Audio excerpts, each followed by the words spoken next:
atakuvusha. Tembea kwa imani, mwana wa Mungu. Wewe ni mwanafunzi wa Yesu, usiogope. Usiogope vitisho vya adui. Simama kwa imani. Tangazeni ufalme wa Mungu. Waambieni Yesu anarudi kuchukua kanisa. Ishi kwa imani. Ishi kwa imani. Mwambie ndugu yako hapo, mwambie ishi kwa imani. Usiogope. Bwana akiwa upande wetu, hakuna awezaye kuwa juu yetu.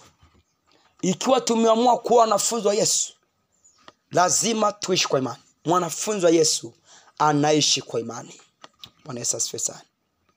Mwanafunzi wa Yesu anaishi kwa imani. Mwanafunzi wa Yesu anaishi kwa imani. Lakini pia sifa moja wapo ya mwanafunzi wa Yesu, anamtolea Mungu. Sifa moja wapo ya mwanafunzi wa Yesu ni mtoaji kwa Mungu. Lazima wana Mungu. Yaani kama we kweli umefanyika kuwa mwanafunzi wa Yesu, lazima umtolee Mungu. Mungu akikubariki, mtolee. Kuna sadaka nyingi sana. Sadaka za naziri, iyari, mafungu ya 10, sadaka mbalimbali ambazo Mungu ametuambia tumtolee, sadaka za shukrani. Kuwa mwaminifu katika utoaji. Mwanafunzi wa Yesu ni mwaminifu. Hana moyo wa upendo. Hana moyo wa upendo. Kama Bwana Yesu alivyotupenda. Alitupenda huyu Mungu. Kitabu kile cha Yohana, ule mstari, ile sura ya 3 mstari wa 16. Kwa maana jinsi Mungu aliupenda ulimwengu hata akamtoa mwanawe pekee, ili kila mtu amwamini asipotee, bali awe na uzima milele. Wana Mungu, kama wewe umefanyika kuwa mwanafunzi wa Yesu, unatakiwa uwe mwanamtoaji. Ukifundishwa bali ya kumtolea Mungu, usiseme kwamba mchungaji leo anataka sadaka. Mchungaji leo anataka matoleo mengi. Atutoe kwa ajili ya wachungaji. Atutoe kwa ajili ya watu. Tunamtolea Mungu wa mbinguni. Unapokuja kumtolea Mungu, nafsi yako ielekeze kwa Bwana. Usiangalie kwamba unatupeleka sadaka kwa mchungaji. Hapana, tunamtolea Mungu. Japo ni kweli mchungaji atapata sadaka, atakula sadaka. Utamsaidia mjane, atakula sadaka. Utamsaidia yatima, atakula ile sadaka, atakula. Lakini nguvu ya sadaka inaenda kujenga makao yako mbinguni. Tusiwekeze hapa duniani, tukawekeze mbinguni. Maana mbinguni hakuna anaweza kuharibu, lakini duniani pana kuna maharibu. Vitaharibika. Siku moja utakufa. Siku moja utaondoka. Umejenga majengo yako, utayacha. Una maduka mengi, utayacha. Una biashara, makampuni makubwa, utayacha. Una vitu vingi sana, utakuja viacha hapa duniani. Una magari maelfu, una magari mamia, una magari 5, 10, 20. Utakufa siku moja. Hata utaondoka na gari moja. Hata utaondoka hata na mbuzi hata moja. Hata utaondoka hata ng'ombe hata moja. Hata utaondoka na chochote kile. Pesa yako yote utaiacha. Sasa mwana wa Mungu, jitahidi sana. Tunapokuwa tumemtolea Mungu, sadaka zetu zinaenda kujenga nyumba za mbinguni. Tunamtolea Mungu, tukimjengea Mungu wa mbinguni. Bwana Yesu asifiwe sana. Haleluya wana Mungu. Kwa hiyo mwana wa Mungu, unasikia sauti na kualifu kwa neema ya Yesu Kristo. Mwanafunzi wa Yesu hana sifa ya kumtolea Mungu. Wasaidieni yatima. Wasaidieni vipofu. Wasaidieni wajane. Kuwa mwaminifu kwenye mafungu ya 10. Kwenye sadaka za hiari, sadaka za shukrani, malimbuko, dhaka. Kuwa mwaminifu kwenye nadhiri. Muombe Mungu wa mbinguni. Bwana Yesu asifiwe sana. Haleluya, haleluya. Kwa hiyo mwanafunzi wa Yesu ana tabia. Mwanafunzi wa Yesu ana tabia ya kumtolea Mungu. Lazima tumtolee Mungu. Kitabu cha Matendo ya Mitume, tumwangalie mtu mmoja. Kitabu cha Matendo ya Mitume ile sura ya 9 mstari wa 36. Na mwanafunzi mmoja alikuweko Yafa, jina lake Tabita, tafsiri yake ni Dorcas, yaani pa. Mwanamke huyu alikuwa amejaa matendo mema na sadaka alizozitoa. Ikawa siku ile akaanguka akafa. Hata walipokwisha kumwosha, wakamweka orofani. Na kwa kuwa mji wa Lida ulikuwa karibu na Yafa, nao wanafunzi wamesikia ya kwamba Petro yuko huko, wakatuma watu wawili kwake kumsia na kusema, usikawie kuja kwetu. Petro akaondoka akafuata nao. Alipofika wakampeleka juu orofani. Wajane wote wakasimama karibu naye wakilia na kumwonyesha zile kanzu na nguo alizozishona Dorcas. Wakati ule alipokuwa pamoja nao, Petro akawatoa nje wote, wakapiga magoti. Akapiga magoti, akaomba, kisha akaelekea yule maiti, akanena, Tabita, ondoka. Naye akafumbua macho yake, na alipomwona Petro akajiinua akaketi. Bwana Yesu asifiwe sifa. Kwa hiyo tunaona pia huyu mwanafunzi wa Yesu alimtolea Mungu. Alikuwa na matendo mema na akawa anafanya kazi ya kushona nguo, akiwashonea wanawake, akiwapa wanawake wajane nguo, anawashonea, anawapa, anawagawia. Siku moja alipokufa, wakamuita Petro, mtu aliyokuwa anatusaidia nguo, anatushonea, amekufa, mwalimu tufanyeje baba? Walipomuita Petro, akaenda akamwombea yule mwanafunzi, akawa amefufuka, akapona, akatoka kwenye roho ya mauti. Sadaka inasaidia. Sadaka inaweza kukutoa kwenye maangamizi. Mungu anaweza akakuangalia jinsi unavyomtolea, akakujibu maombi yako. Watu wamejibiwa kutokana na sadaka ambazo wanazitoa. Watu wamejibiwa kutokana na matoleo ambao wanayatoa. Watu wamejibiwa kutokana na jinsi ambavyo wamempenda Mungu kupitia matoleo yao. Kwa hiyo mwanafunzi wa Yesu lazima awe na tabia ya utoaji. Sifa mojawapo ya mwanafunzi wa Yesu ni mtoaji. Anamtolea Mungu. Bwana Yesu asifiwe sana. Sifa mwanafunzi wa Yesu lazima amtolee Mungu. Lakini pia sifa nyingine ya mwanafunzi wa Yesu, lazima aache dhambi. Anatubu dhambi na kuziacha. Kitabu cha Mathayo 3:2 inasema kwamba tubuni, kwa maana ufalme wa mbinguni umekaribia. Lazima utubu dhambi na kuziacha. Kama umeamua kweli kuwa mwanafunzi wa Yesu, lazima utubu dhambi zako na kuziacha. Amua leo, tubu dhambi zako. Ulikuwa ni mwizi, uache wizi. Ulikuwa ni mlevi, unaacha ulevi. Ulikuwa mwasherati, unaacha uzinzi. Unaamua kumfuata Yesu kweli kweli. Kwa hiyo mwanafunzi wa Yesu, sifa mojawapo ya mwanafunzi wa Yesu, anatubu dhambi na kuziacha. Anatubu dhambi na kumrudia Mungu wa mbinguni. Unaamua, ulikuwa wewe ni mwizi, unasema mimi kuanzia leo naacha wizi. Kanisa sio pango la wanyang'anyi kwamba kuna ficha maovu. Wazinzi umo, waezi umo, wapagani umo, wanafiki umo. Hapana, unapokuwa umeokoka lazima ubadilike. Kuna nguvu ya neema ya Mungu inatakiwa kubadilisha. Maana ipo neema juu ya neema. Neema ya pili ni kukubadilisha, kukutoa kwenye dhambi. Neema ya kwanza ni kukusaidia kumpokea Yesu kuwa Bwana na Mwokozi wa maisha yako. Neema ya pili ni kukutoa kwenye dhambi, kukupa neema uwe na uwezeshi wa kutokutenda dhambi tena. Manake unaamua kuacha uovu. Ulikuwa mwasherati, unapookoka unaacha uzinzi. Ulikuwa ni muongo, unapookoka unaacha uongo. Manake unatubu dhambi na kuziacha. Huyo ndiye mwanafunzi wa Yesu. Leo watu wataki kubadilika. Nataka akija kanisani aende na viburi vyake, aende na uongo wake, aende na uzinzi wake, aende na maneno yake mabaya, aende na upagani, aende na wizi, aende na dhambi. Lakini nataka nimwambie mwanafunzi wa Yesu, unapokuwa umeokoka mwana Mungu, unatakiwa uache dhambi, utubu dhambi na kuziacha. Paulo alipokuwa hajaokoka, alipokuwa ni Sauli, alikuwa anaua watumishi wa Mungu, anawatesa watumishi wa Mungu. Alipopata neema ya wokovu, alifanyika kuwa mwanafunzi wa Yesu. Petro alipokuwa hajaokoka, tunamwona mambo ya Bwana Yesu, anasema mimi ni mwenye dhambi, toka kwangu Bwana. Lakini akamwambia Bwana Yesu, akasema hapana, wewe Petro, kuanzia leo hautakuwa mvuvi wa samaki, bado utaenda kuvua watu. Bwana akamwokoa, akamtoa kwenye dhambi Petro, na Petro akaokoka, akacha dhambi, akamrudia Bwana Yesu. Kwa hiyo mwanafunzi wa Yesu anatubu dhambi na kuziacha. Hata Daudi alipokuwa ametenda dhambi ya uzinzi, alitubu dhambi na kuacha. Bwana Yesu asifiwe sana.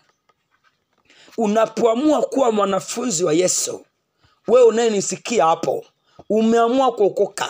Usikae na uzinzi wako, usikae na ulevi wako, usikae na ufisadi wako, usikae na uongo wako hapo kanisani. Acha uongo. Nakuta leo mlokole anapiga simu. Kwa mfano nakuta mtu unadaiwa, na mtu anasema, anakupigia simu anasema, halo, nakuja kwako sasa hivi, na muda huo upo kwako umelala. Upo kwako umelala, wenda ni mchana au ni saa ngapi. Na kwa kuwa unajua kwamba huyo mtu anakudai, unaamua kusema, kwa sasa hivi ndugu yangu sipo, nimeelekea kanisani au nimeelekea sehemu fulani. Unaamua kumdanganya na unaona ni kawaida. Unapigwa simu na mtu, unamdanganya, unaona ni kawaida, alafu unasema mimi ni mwanafunzi. Mwanafunzi wa Yesu sio muongo. Mwanafunzi wa Yesu sio muongo. Kwa unapoamua kumfuata Yesu, unafanyika kuwa mwanafunzi wa Yesu, lazima uache dhambi zote. Lazima uache unafiki. Lazima uache utapeli. Lazima uache unyang'anyi.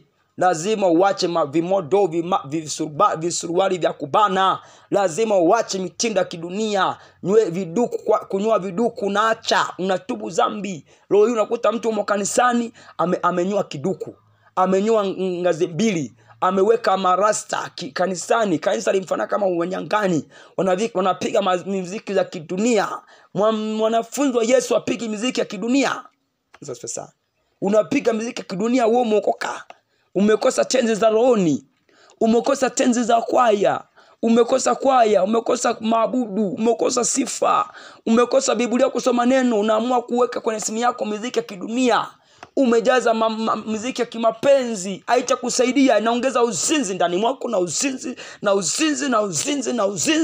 Utazini kwa sababu gani? Unaosikiliza muziki ya kimapenzi. Mlokole atakiwi kusikiliza muziki ya kidunia. Kama wewe ni mwanafunzi wa Yesu umeokoka na unasikiliza ili neno la Mungu, kama kwenye simu yako, kama umeweka muziki ya kidunia, muziki ya mapenzi unaweka kwenye simu yako, leo nendo ufute, weka kwaya. Nendo ufute, weka tenzi. Nendo ufute, weka mahubiri ya kweli kwenye simu yako. Hata na muziki ya kidunia haitakupeleka popote pale. Na wewe kama unaamua kuokoka, unaacha muziki ya kidunia, haitakupeleka popote pale. Mlokole anasikiliza tenzi, mlokole anasikiliza kwaya, mlokole anasikiliza mahubiri ya kweli. Mlokole ni mwanafunzi wa Yesu Kristo. Yesu apewe sifa. Haleluya, haleluya.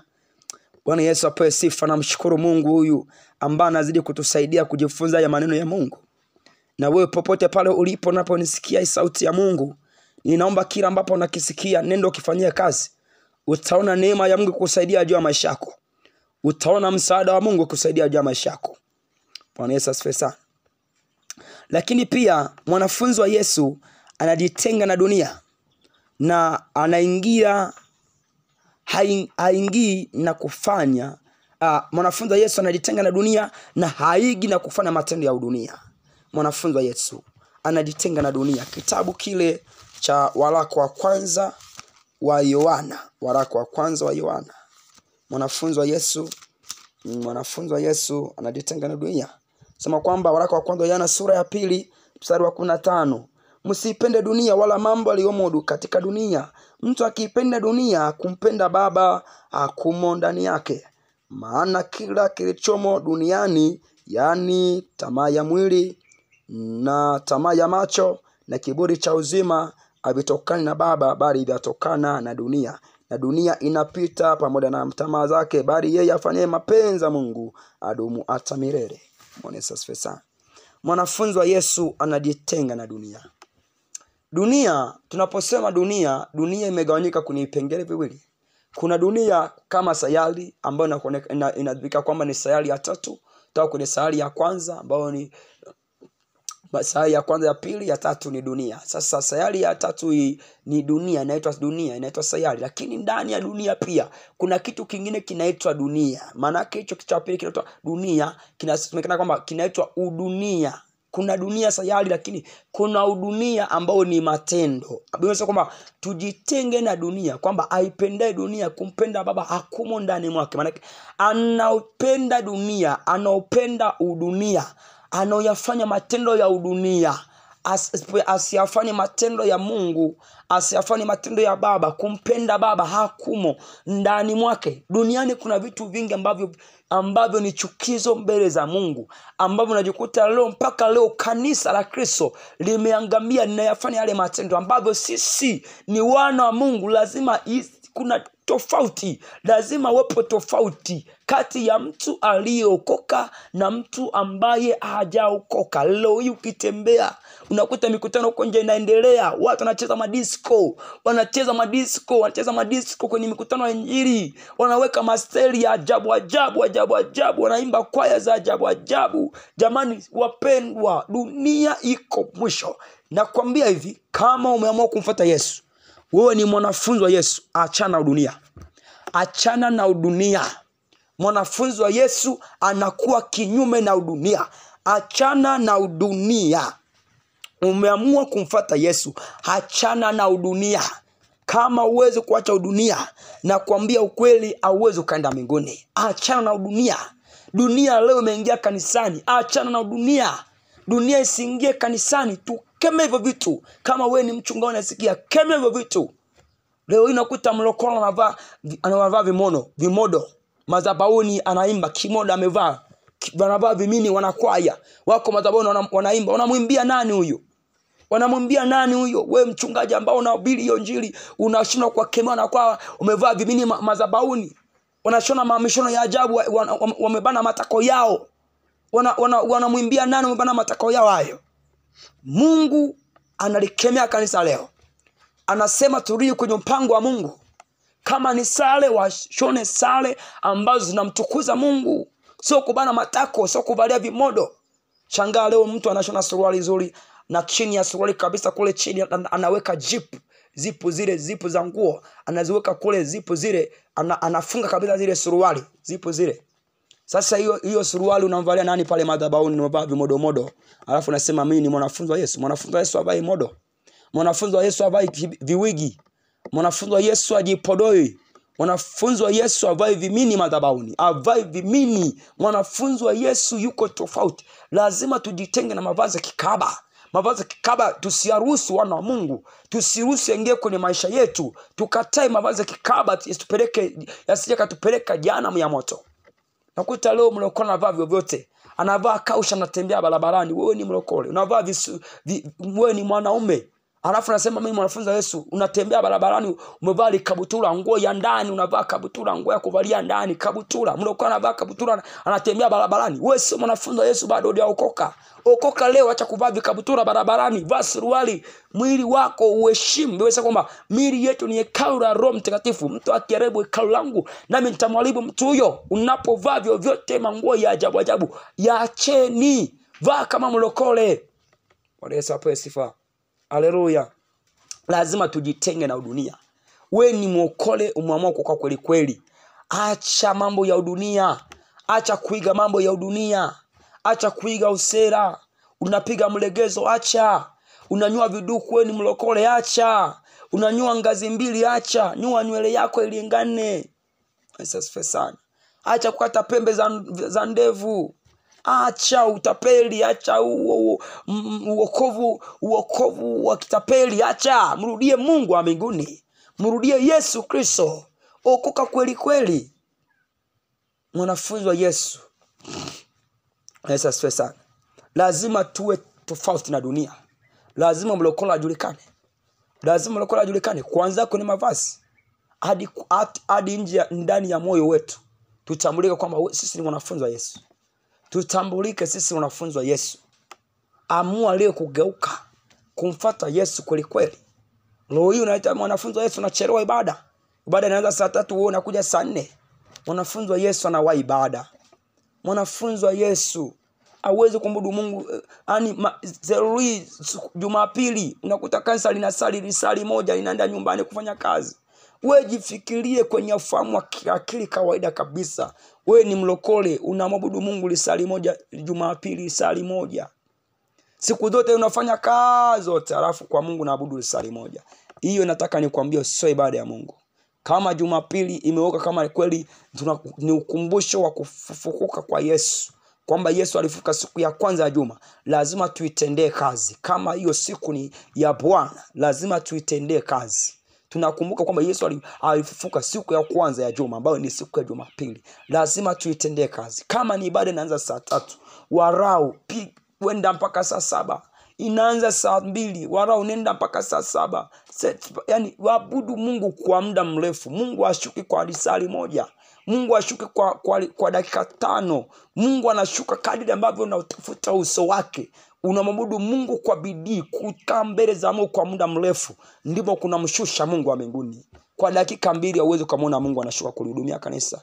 Kwa dakika 10 Mungu anashuka kulihudumia kanisa. Mungu anashuka, lazima tuweke muda warao mrefu kidogo, warao kuanzia masaa 4 na 5 kuendelea ya kufanya ibada mbele za Mungu. Sasa ibada za Jumapili lazima tuzitendee kazi, watumishi wa Mungu. Baada za katikati ya wiki, umeacha katikati ya wiki kusali, rudi tena kanisani, anza kusali tena mpendwa. Umeacha ibada za katikati ya ibada, alafu unasema mimi ni mwanafunzi wa Yesu. Wewe si mwanafunzi bado. Rudi kanisani, anza kusali ibada za katikati. Utaona mkono wa Bwana, hatimaye pia tutaona utukufu wa Mungu pale mbinguni. Bwana Yesu asifiwe sana. Kwa hiyo lazima udunia, manake udunia ni yale mambo ambayo yako duniani yanamchukiza Mungu. Pombe, sigara, mavazi ya kikaaba, yote hivyo ni udunia. Tusiyaige. Kwenye simu ya mlokole kuna muziki ya kidunia. Kuna muziki ya mapenzi. Wakati simu ya mlokole yenyewe itakuwa iokoke. Nguo zako ziokoke, mavazi yako yokoke, simu iokoke, kila kitu kiokoke. Usiweke unajisi kwenye simu yako. Unaweka muziki ya kidunia. Unaweka muziki ya mapenzi. Unaweka vitu vya ajabu ajabu, vichekesho vya ajabu ajabu ambavyo havimtukuzi Mungu, viko kwenye simu. Alafu unasema mimi mlokole. Bado wewe una udunia. Acha udunia, mrudie Bwana wa mbinguni. Acha udunia, mrudie Yesu wa mbinguni. Acheni udunia. Acheni manguo ya kikaaba, acheni vimodo, acheni vimini kuvalia mbele za Bwana. Acha mlokole anavaa vizuri, mlokole anavaa nguo ya kujistiri, mlokole anavaa vizuri nguo ya heshima, nguo ndefu. Kama wewe ni mwanamke acha vimini, kama wewe ni mwanamume acha kuvaa vimodo, acha vaa nguo nzuri, shona nguo nzuri. Mrudie Bwana wa mbinguni. Lazima tuwe tofauti na watu wa mataifa. Tuache udunia, tuache mapuru, tuache disco, tuache mapuru. Mlokole unacheza puru, acha puru, acha madisco. Asifiwe sana. Acheni kalata, havitakupeleka mbinguni. Vyote hivyo ni dhambi mbele za Mungu. Kalata, mapuru vimekamata vijana, wanashindwa kwenda kufanya kazi, wanashindwa kulima, wanashindwa kuchakalika. Vijana leo wamekuwa puru, wamekuwa kalata, wanataka wanaoa tu kila siku, wanachezesha mabinti ya watu kwa sababu hawana pesa, wanakufa na njaa huko, wanakuwa matapeli. Unakuta mtu ni mwizi kwa sababu anakaa kwenye kalata, kwenye puru, hana muda wa kufanya kazi. Acheni vitu kama hivyo. Acheni vitu kama hivyo. Acheni michezo ya ajabu ambayo inamaliza pesa yenu, inamaliza pesa, inamaliza kipato chako na haupati chochote. Wewe unazidi kuangamia. Watu wangu wanaangamia kukosa maarifa. Neno la Mungu linasema, acheni michezo ya ajabu, kalata, acheni mapuru, acheni vitu vya ajabu ajabu. Acheni, mrudie Mungu wa mbinguni, utauona mkono wa Bwana. Lazima tuwe tofauti na udunia. Mlokole yuko tofauti na udunia. Tujitenge na udunia. Tuamue kumrudia Bwana wa mbinguni. Tuachane na udunia.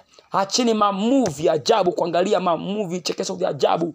Baada huo muda umeenda kuangalia movie, usiku na mchana angalia movie, unaangalia masizoni. Huo muda utumie kusoma neno la Mungu wa mbinguni. Huo muda kuangalia masizoni utumie kusoma neno la Mungu wa mbinguni. Utauona mkono wa Bwana. Utaiona neema ya Bwana ikikusaidia katika maisha yako. Katika jina la Yesu. Huo muda unaotumia kucheza karata, utumie kwa neno la Mungu. Huo muda unaotumia kucheza puru, utumie kwa neno la Mungu. Huo muda unaotumia kucheza mipira, utumie kwa neno la Mungu. Utauona mkono wa Bwana juu ya maisha yako. Utauona mkono wa Bwana juu ya maisha yako. Utauona mkono wa Bwana juu ya maisha yako. Utauona mkono wa Bwana juu ya maisha yako. Utauona mkono wa Bwana juu ya maisha yako. Utauona mkono wa Bwana juu ya maisha yako katika jina la Yesu. Bwana Yesu asifiwe sana. Amen, amen. Lakini pia mwanafunzi wa Yesu, anakutanika na wenzake kumwabudu Mungu. Anakutanika na wenzake kumwabudu Mungu wakati wa ibada zote. Anakutanika na wenzake kama ilivyo neno la Mungu. Kama ilivyo neno la Mungu, kitabu kile, tusome kidogo kitabu cha Waebrania sura ya 10. Waebrania sura ya 10 mstari wa 25. Wala msiache kukusanyika pamoja kama ilivyo desturi ya wengine, bali tuonyane na kuzidi kufanya vivyo, kwa kadiri muonavyo siku ile kuwa inakaribia. Bwana Yesu asifiwe sana. Sema kwamba tusiache kukusanyika kama ilivyo desturi ya wengine, tuonyane na kufanya hivyo kwa kadiri muonavyo siku tunavyo vivyo, kwa kadiri muonavyo siku ile kuwa inakaribia. Tuzidi kuonyana, tukusanyike kwa pamoja katika ibada, tuzidi kuonyana kwa maneno ya Mungu. Neno la Mungu linatuambia na tuzidi kuitegemea kwamba ipo siku inayokuja, kwamba kadiri hiyo siku inavyokuja, ili hii siku tupate kunyakuliwa. Hii siku inayokuja hiyo inayosema kwamba siku inakuja ya unyakuo, tupate kunyakuliwa, lazima tukae kwenye maonyo ya neno la Mungu. Lazima tukae kwenye neno la Mungu. Lazima tukusanyike kwa pamoja kanisani, tukusanyike kwa pamoja. Usiwe mtu wa kujitenga, eti mimi siendi ibada, mimi siendi kanisani, mimi siendi wapi. Usipokuja ibadani hautajifunza maneno ya Mungu, hautapata neema kujifunza neno la Mungu. Kwa hiyo tukusanyike. Mwanafunzi wa Yesu, sifa mojawapo ya mwanafunzi wa Yesu, anakusanyika na wenzake kumwabudu Mungu. Wewe ambaye umeacha ibada, rudi kanisani, anza kuomba, anza kusali, fanya ibada. Umeacha ibada, mwambie Mungu narudi leo kanisani. Umeacha ibada za katikati, anza upya, rudi ibada za katikati, mgeukie Mungu wa mbinguni. Na wewe Yesu anaporudi sasa, weza Mungu akakutendea muujiza. Mungu atakupa neema ya kuokolewa. Mungu atakupa neema ya kwenda katika ufalme wake. Kitabu cha Mithali sura 8 ule mstari wa 1. Ajitengea na wenzake, atafuta matakwa yake mwenyewe, ushindana na kila shauri jema. Unapokuwa umeshindwa kuja ibadani, umejitenga na wenzako, maana yake unakuwa unatafuta matakwa yako mwenyewe. Wakati mwingine unaweza kupita kwenye shida, kwenye changamoto, ukashindwa kupata msaada. Maana yake Mungu anawatumia wanadamu kuwasaidia watu. Asifiwe sana. Mungu anawatumia wanadamu kukusaidia. Wewe unapokuwa umejitenga na wenzako, utaki kuja ibadani, utaki kuja kanisani, umeacha ibada, mimi siendi kanisani, umekuwa mpagani, umeacha ibada, na kuambia hivi, unaweza ukakutana na changamoto ukashindwa kukusaidia. Una uwezo ukashindwa kwenda mbinguni kwa sababu ya hicho kitu. Hata kama umeokokaje, tafuta kanisa, sali. Tafuta madhabahu inayomwabudu Mungu wa mbinguni, sali. Tafuta madhabahu inayomwabudu katika kweli, sali pale pale, utauona mkono wa Bwana. Lakini usijitenge na wenzako. Anayejitenga na wenzake anatafuta matakwa yake mwenyewe, ushindana na kila shauri jema. Anakuwa anashindana kila shauri jema, maana anakuwa anapingana na maneno ya Mungu, anakuwa anapingana mashauri ya Mungu, anakuwa anapingana mashauri ya Mungu. Kwa sababu gani? Ameacha ibada, ameacha kusanyika na wenzake. Tunaposoma kitabu cha Matendo ya Mitume, tujifunze kwa hawa mitume, tujifunze kidogo kwa hawa mitume, wana wa Mungu. Kila neno linaenda na andiko. Lazima tujifunze kupitia neno la Mungu. Kitabu cha Matendo ya Mitume ile sura ya 2 mstari wa 1 hadi wa 4. Hata ilipotimia siku ya Pentekoste, walikuwa wote mahali pamoja. Kukaja ghafula toka mbinguni uvumi kama uvumi wa upepo wa nguvu ukienda kasi, ukajaza nyumba yote waliokuwa wameketi. Ukawatokea ndimi zilizogawanyika kama ndimi za moto uliowakalia kila mmoja wao. Wote wakajawa Roho Mtakatifu, wakaanza kusema kwa lugha nyingine kama Roho alivyowajalia kutamka. Bwana asifiwe sana. Hawa mitume Bwana Yesu aliwaambiwa wakusanyika kwa pamoja. Walipokuwepo pale wamekusanyika siku ya Pentekoste, wako kwa pamoja. Wanafunzi wa Yesu walikuwa kwa pamoja, wamekusanyika sehemu moja.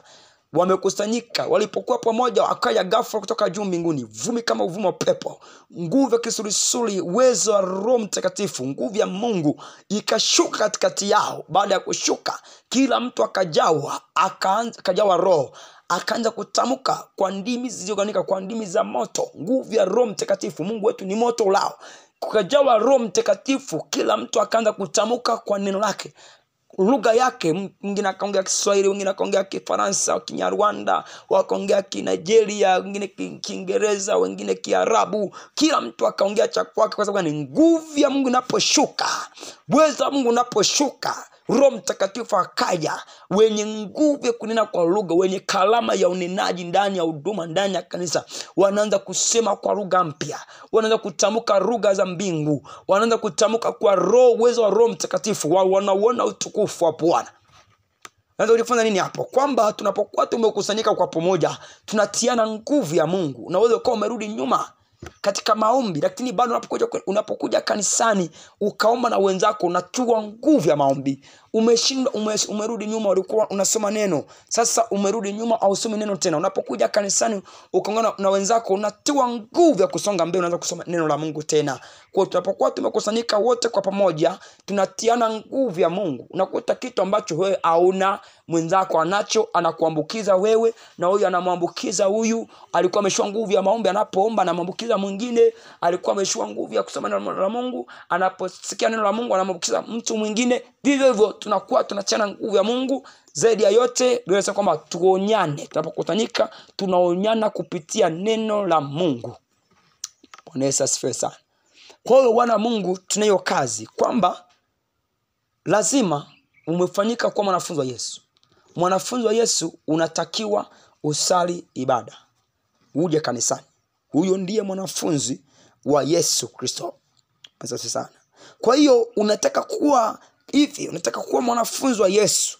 Wewe ambaye haujawa mwanafunzi wa Yesu leo, unataka kuwa mwanafunzi wa Yesu, kwamba mimi nataka kuokolewa kutoka kwenye uzinzi, kutoka kwenye urafi, kwenye bangi, kwenye sigara, nataka kutoka kwenye bulevi, nataka kuacha uzinzi, nataka kuacha dhambi. Nimechoka mimi, nimechoka na uzinzi mimi, nimechoka na bangi, nimechoka na sigara, nimechoka na unafiki, nimechoka na uchawi. Nataka kukabidhi uchawi wangu mimi kuanzia leo. Nimesikia hili neno la Mungu, ninatakiwa kuwafanyika kwa mwanafunzi wa Yesu ili niende mbinguni. Natakiwa kuwa mwanafunzi wa Yesu ili niende mbinguni. Natakiwa kuwa mwanafunzi wa Yesu. Hapo ulipo umesikia ili neno la Mungu, cha kuamua leo kufanya, amua kumkabidhi Yesu maisha yako. Mwambie Bwana, niko mbele zako leo. Natubu dhambi ya uzinzi, natubu dhambi ya wizi. Nimekuwa tapeli, kitapeli watu kupitia mitandao, kutapeli watu kupitia vitu mbalimbali, kupitia maneno yangu nimetapeli watu.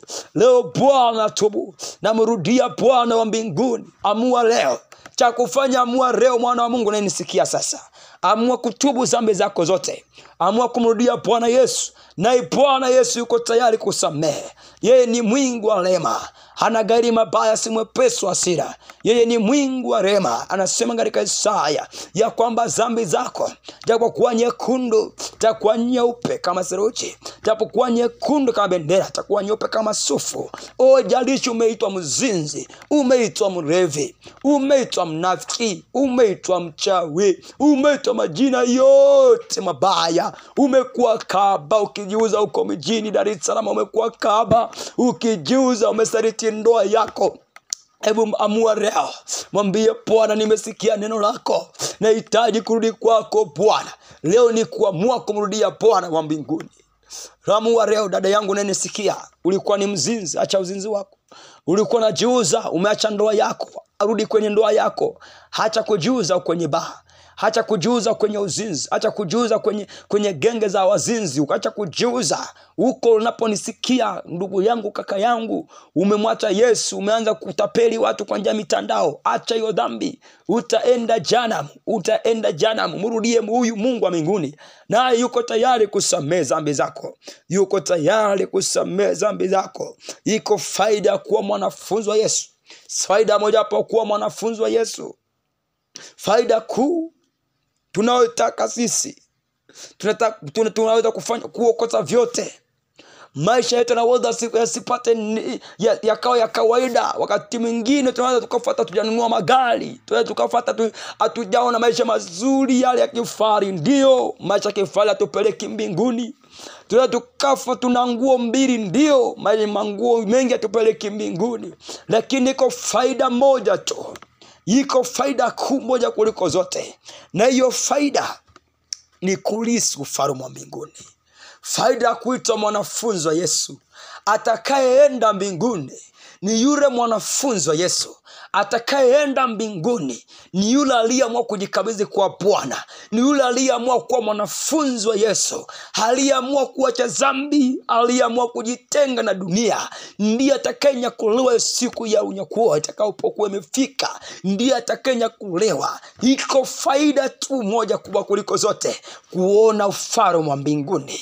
Yuko mmoja tumemkusudia, tumemtarajia ashuke mawinguni. Bwana Yesu haje kunyakua kanisa. Huyo ndiye anatufanya kuhubiri Injili. Huyo ndiye anatufanya tufunge na kuomba. Huyo ndiye anatufanya tufuate neno la Mungu, kwa sababu lipo kusudi tu moja, ya kwamba tunatakiwa kulisi ufalme wa mbinguni. Ikiwa tuko wanafunzi wa Yesu, faida kubwa, tutaenda mbinguni. Mwana Mungu, usiangalie maisha yako unayopitia leo.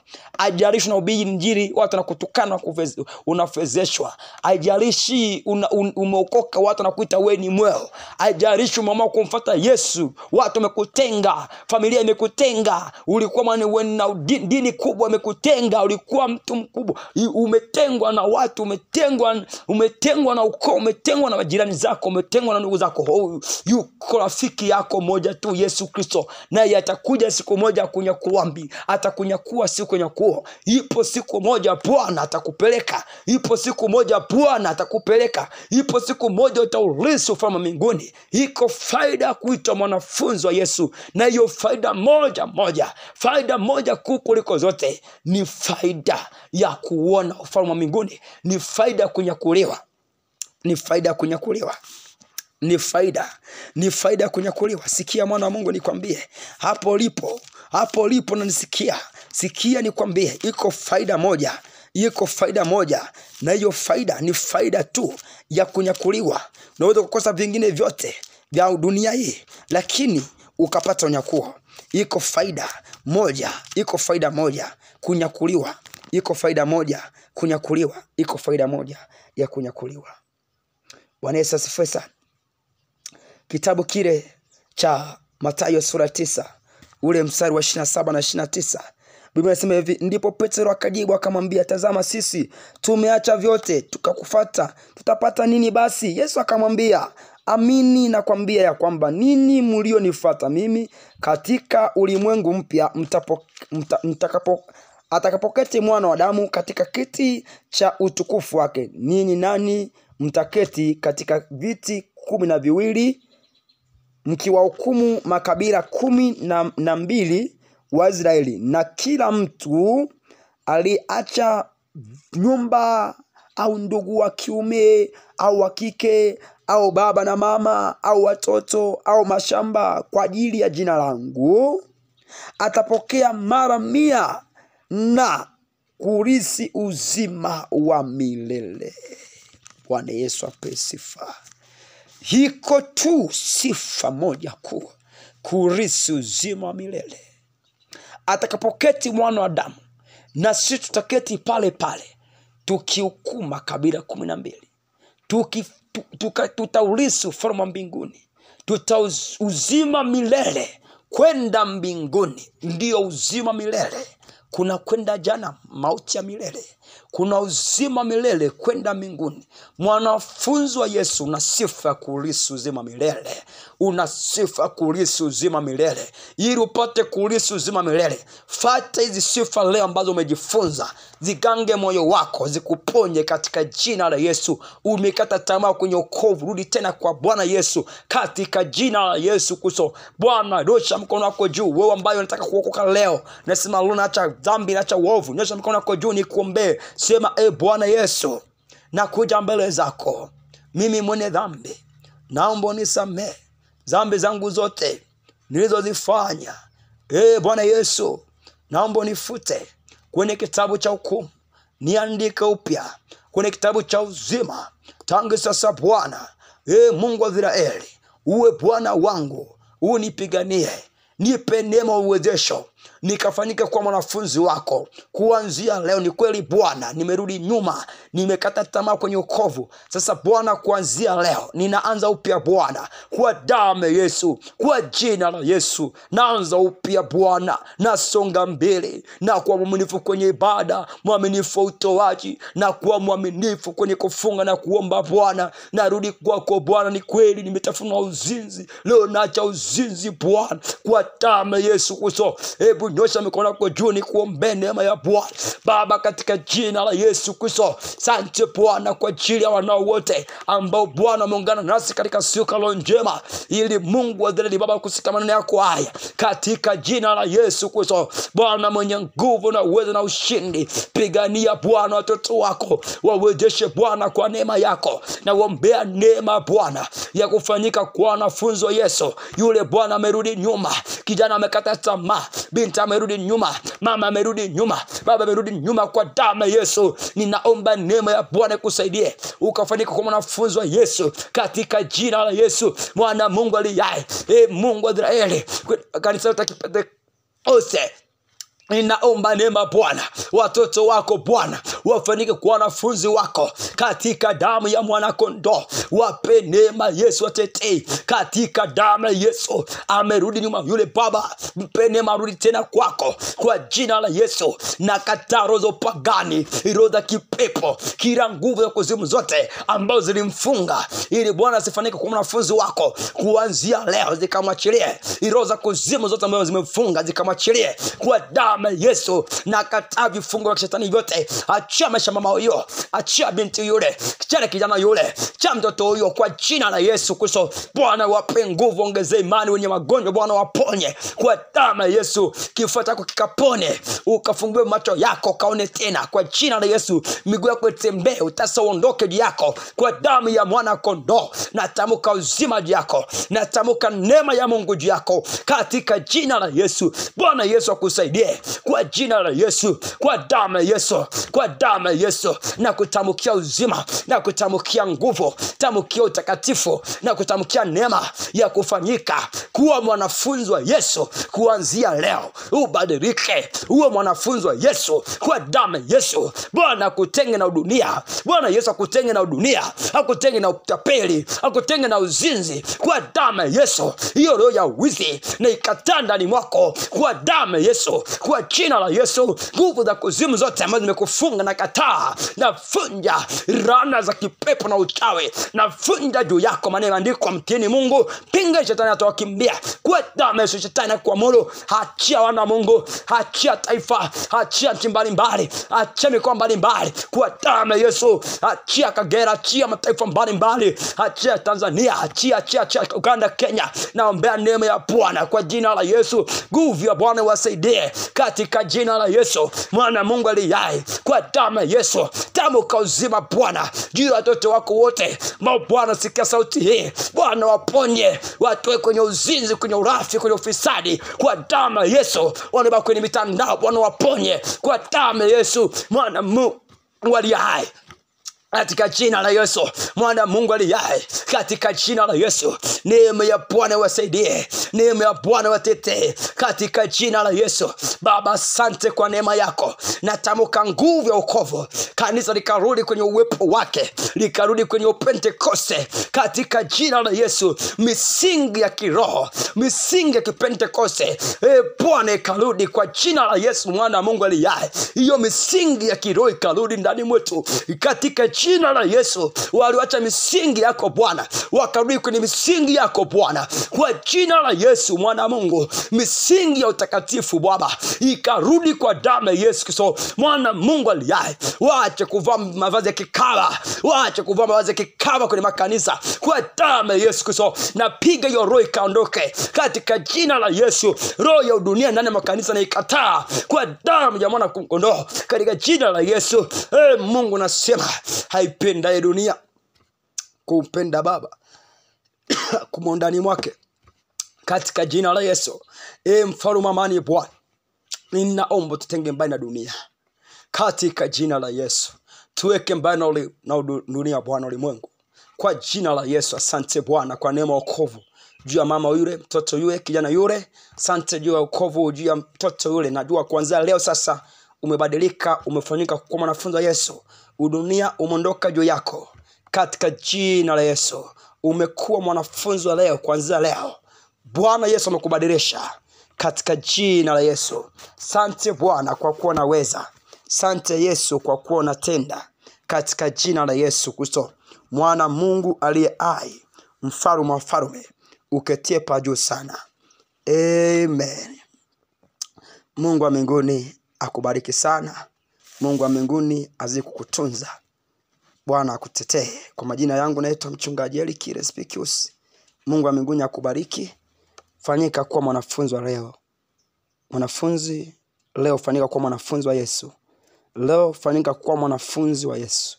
Leo fanyika kuwa mwanafunzi wa Yesu katika jina la Yesu Kristo. Amen. Uzima, uzima.